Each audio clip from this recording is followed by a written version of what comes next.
For nearly 50 years, the secret of what really went down behind the scenes of Good Times stayed in the closet. But now, Jimmie Walker has finally spilled a bombshell about his co-star, Esther Rolle, and it's something fans never saw coming. The on-screen chemistry between TV's most beloved mother and son wasn't totally rosy behind the scenes. What was behind the story? Was there tension? Jealousy? Maybe even betrayal? Walker's confession has reignited interest in the popular show, leaving viewers shocked and wanting more. The quiet years have come to an end, and the truth could alter the way we look at Good Times forever. Now that the quiet has been turned upside down, there's still one thing that remains. Were the rumors we've heard over the years just blown out of proportion, or was something real being kept under wraps? Let's get up close and personal. Facts or myths? For almost half a century, individuals have been discussing, not on magazine covers or talk shows, but on comment threads, fan sites, and those old TV Facebook groups where classic shows never truly perish. And one of the most enduring myths that always was brought up was that Jimmie Walker and Esther Rolle never got along. Some claimed to detest one another. Others claimed they hardly spoke unless the cameras were on. On Reddit, a user commented, "Esther Rolle never made it a secret her disdain for Jimmie Walker." The statement alone started hundreds of responses, each attempting to reconstruct what actually happened. On sitcoms online, fans were still arguing decades after. One commenter stated, "I'm surprised they let their beef and put it out there because there was no way they were going to best Jimmie Walker in a fight with the Good Times fanbase then. He was the bread and butter of that show." And on Lipstick Alley, where one posting included behind-the-scenes gossip from Jimmie Walker's own memoir, disclosing evidence of an irrevocable schism, one commenter said, "Jimmie felt like he was a punching bag, particularly after being publicly berated in interviews. It didn't hurt that fans said they saw it on television. Whenever JJ made a joke or spoke his catchphrase, dynamite, some swore you could detect Esther Rolle bristle up, lean in her seat, or get quiet for a second too long. These weren't over-the-top blow-ups. They were little, actual moments that grew bigger with time. The longer the silence, the louder the gossip. People began making assumptions. Was it ego? Was somebody feeling disrespected? All this leads to today. Jimmie Walker is 78 now, and after all the speculation, all the give and take on the web, he's finally speaking out for himself. And what he had to say might solve one of the longest-standing mysteries in the history of television's classics. What does it all look like to him today? Let's hear it from the horse's mouth. At this stage of his life, Jimmie Walker has nothing to prove, and he just spoke about what happened in his perspective. When they asked him about Esther Rolle, he never sidestepped the question. He told it bluntly. "We were never friends. We never spoke. Only on set. I wouldn't even have her number. We never did anything together." This is the very sentence that is quite interesting. The whole distance between two individuals who pretended mother and son on national TV. Why don't they have each other's contact? For audiences who came of age with Good Times, this sort of thing gets to you. On television, the Evans appeared to be a real family. But off camera, it was a different world. There was tension, there was distance, and occasionally, there was nothing but silence. Now this is where things begin to crack. Behind all the laughter, something was cracking. While America was falling in love with the Evans family, a whispered battle was simmering. Esther Rolle and John Amos were not merely acting. They were battling to keep the show honest. They wanted honest tales of struggle, family, dignity. But while Esther and John insisted upon that, something else was occurring. Jimmie Walker's character, JJ, started to blow up. The crowd loved him, his jokes, and his style. The dynamite catchphrase took off like wildfire. Then the network capitalized on the show's popularity, leading to a shift in tone and focus. Suddenly, it was more about punchlines than real problems. More laughs, less truth. And for some cast members, that didn't sit right.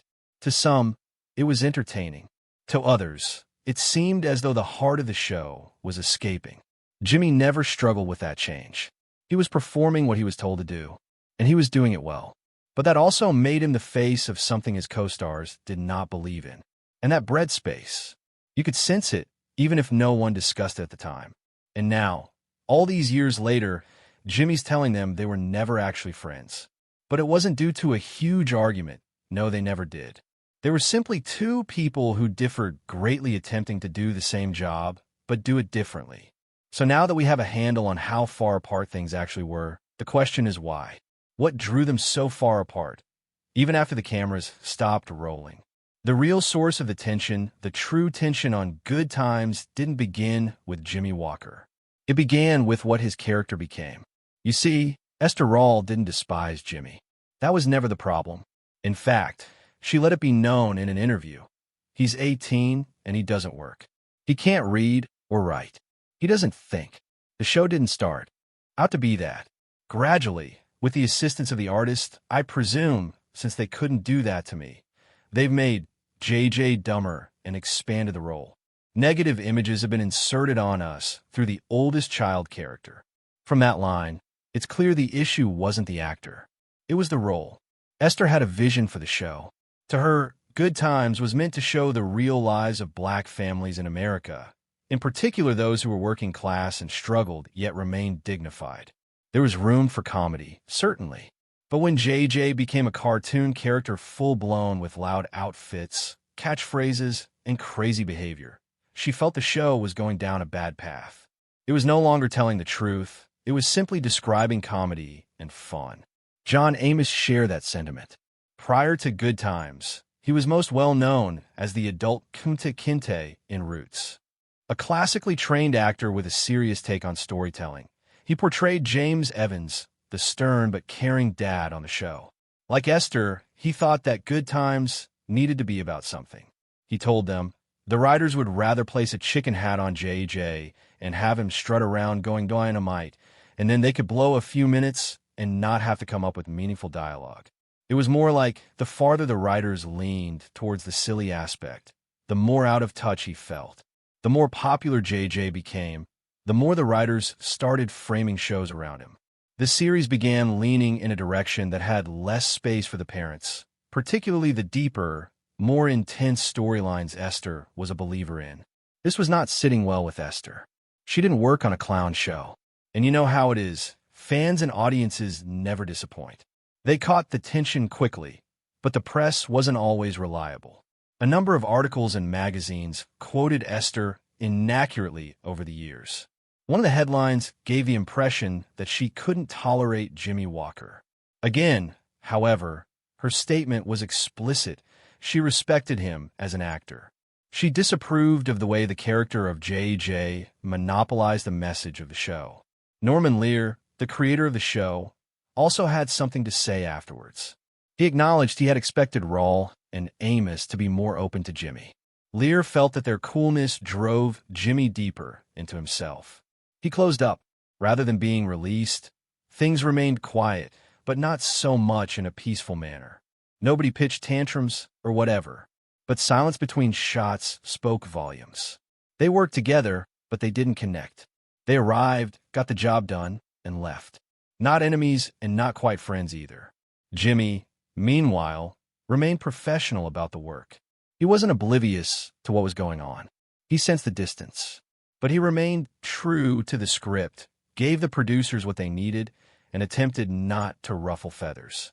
He was merely a young actor doing what the producers directed him to do. He played the character as written and remained out of the way. What complicates the entire tale is that both sides were equally right. Jimmie was a star. He brought life to the show. His timing was good, and audience members enjoyed him. But Esther and John wanted to defend something larger. The integrity of the way black life was represented on television. To them, this was a matter of more than just comedy. It was cultural turf they didn't want to sacrifice. So the battle wasn't about egos. It was about mission. One wanted to preserve the essence of the show. The other got caught up in what the network was selling. And when nobody found common ground, the split hardened.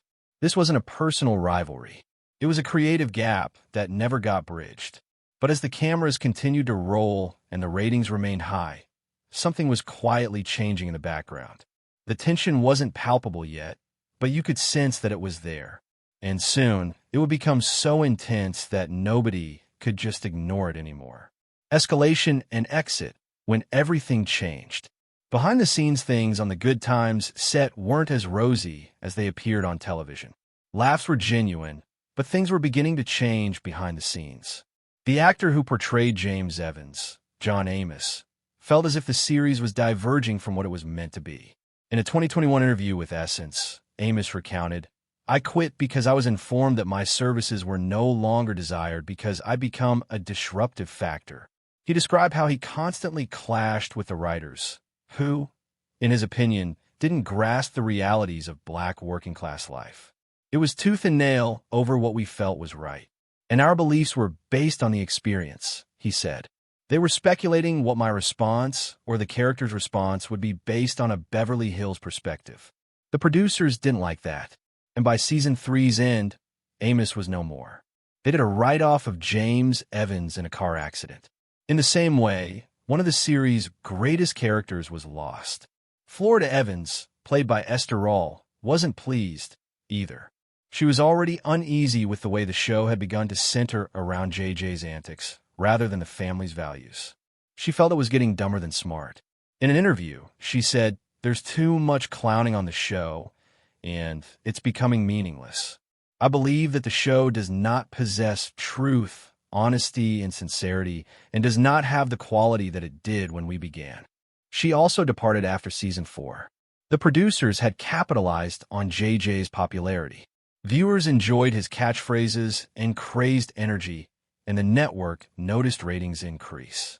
But the soul of the show, the deep and emotional center, was dying quickly.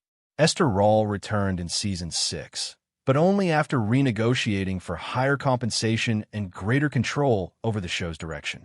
One of her demands was that JJ become a more mature character. She wanted the show to go back to its original function. But by then the vibe on set had changed, and everybody could sense it.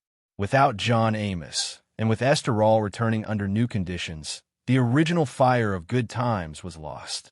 The family dynamic was not the same, and for many long-time viewers, the show had lost the element that made it so powerful. Critics began to notice it too. What was once a pioneering series about a close-knit Black family had become a vehicle for one-liners and catchphrases. The comedic and truthful scales were off. Eventually, the departure of John Amos and Esther Rolle weren't just cast shakeups.